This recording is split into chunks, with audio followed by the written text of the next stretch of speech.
ওম তৎসৎ। ইন্দ্রিয় সকলের নাথ হচ্ছে মন, মনের নাথ হচ্ছে প্রাণ, প্রাণের নাথ হচ্ছে মনের লয়।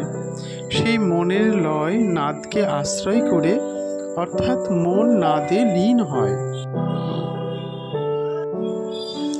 সেই মনোলয় মুক্তি পদবাচ্য হোক বা না হোক, মন ও প্রাণের লয় হলে কিন্তু এক অনির্বচনীয় আনন্দ উদ্ভূত হয়। যোগীগণের যে লয়ে অর্থাৎ ধ্যেয়াকার চিত্তবৃত্তি প্রভাবে যে নিঃশ্বাস লীন হয়ে যায়, ইন্দ্রিয় দ্বারা বিষয়গ্রহণ বন্ধ হয়ে যায়, শরীরের ক্রিয়া চলে যায়, অন্তঃকরণের ক্রিয়া বন্ধ হয়ে যায়, সেইরূপ লয় সর্বোৎকৃষ্ট রূপে অবস্থান করে। যোগীদের এমন এক অনির্বাচ্য লয় প্রাদুর্ভূত হয়, যে লয়ে সমস্ত সংকল্প নষ্ট হয়ে যায়, সমস্ত চেষ্টা চলে যায়। যে লয়াবস্থা যোগী কেবল নিজেই বুঝতে পারেন এবং যাকে শব্দের দ্বারা বোঝানো যায় না। অনেকেই লয় লয় এই কথা বলে থাকে। লয়ের লক্ষণ কিরূপ? পুনরায় বাসনার উত্থানের অভাব বশতই যে বিষয়ের বিস্মৃতি, তাই লয়। ক্রিয়াযোগ পাতঞ্জল যোগস্থ যোগ। ক্রিয়াযোগই পাতঞ্জল যোগস্থ যোগ। শ্রী শ্রী লাহিড়ী মহাশয় প্রচারিত ক্রিয়াযোগ প্রকৃতপক্ষে যে অন্য এক প্রকার যোগ বা শাস্ত্র বহির্ভূত যোগ বা সাধন প্রণালী তা নয়। পাতঞ্জল যোগ দর্শনে এই ক্রিয়াযোগের উল্লেখ আছে। তপ, স্বাধ্যায় ও ঈশ্বর প্রণিধান এই তিনটি ক্রিয়াযোগ। তপ ও স্বাধ্যায়ের মধ্যে দিয়েই যাতে ঈশ্বর প্রণিধান সিদ্ধ হতে পারে, এরূপভাবে অনুষ্ঠিত কর্মসমূহই ক্রিয়াযোগ নামে অভিহিত হয়ে থাকে।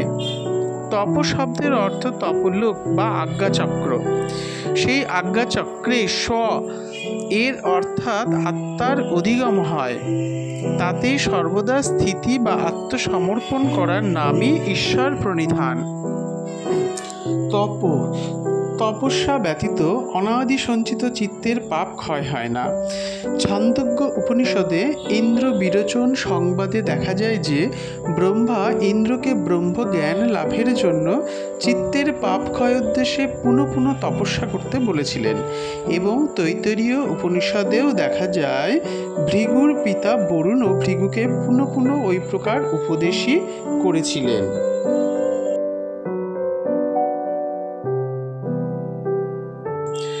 বস্তুত তপস্যা দ্বারা পাপ ক্ষয় না হলে যোগসিদ্ধির আশা নেই। কিন্তু যে সকল ক্লেশকর তপস্যার অনুষ্ঠানে ধাতু বৈষম্য আনয়ন করে, উহারা যোগের সহায়ক না হয়ে উহারা বিঘ্নকারী হয়।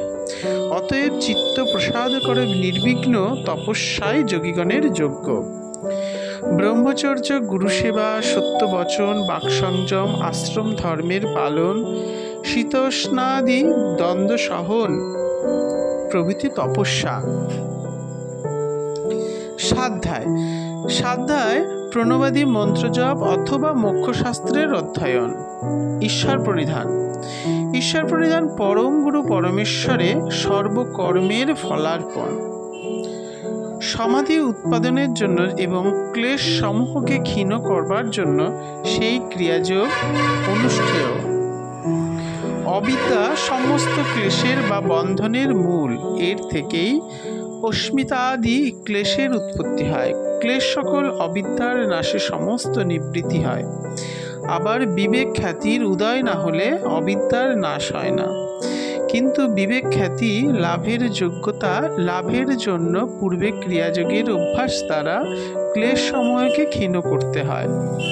চিত্তস্থ তমগুণ পুরুষের স্বরূপকে আবরণ করে এবং রজগুণ বিক্ষেপ এনে চিত্তকে চঞ্চল করে। যতক্ষণ চিত্তের ওই দোষ দুইটি ক্ষীণ হয়ে চিত্তে সত্যগুণের প্রাধান্য না হয়, তাবৎ বিবেক খ্যাতি লাভের সম্ভাবনা নেই। শাস্ত্রোক্ত তপ, স্বাধ্যায়, ঈশ্বর প্রণিধান প্রভৃতির অভ্যাস চিত্তের মালিন্য দূর করে উহাকে ঈশ্বরাভিমুখ করে এবং অহংকারকে ক্ষীণ করে। ঈশ্বরে কখনো কোনো ক্লেশ নাই। সুতরাং পূর্বোক্ত ক্রিয়াযোগের অভ্যাস সাধকের চিত্তকে ঈশ্বরাভিমুখ করে চিত্তস্থ ক্লেশের ক্ষয় করে ক্রমশ সমাধি এনে দেয়। ইহা মনে করলেই করা যায় না। এই জন্য ক্রিয়াযোগের অনুষ্ঠান করতে হয়। ক্রিয়াযোগের সাহায্যেই এরূপ আত্মানুসন্ধান কর্ম সিদ্ধ হয়ে থাকে।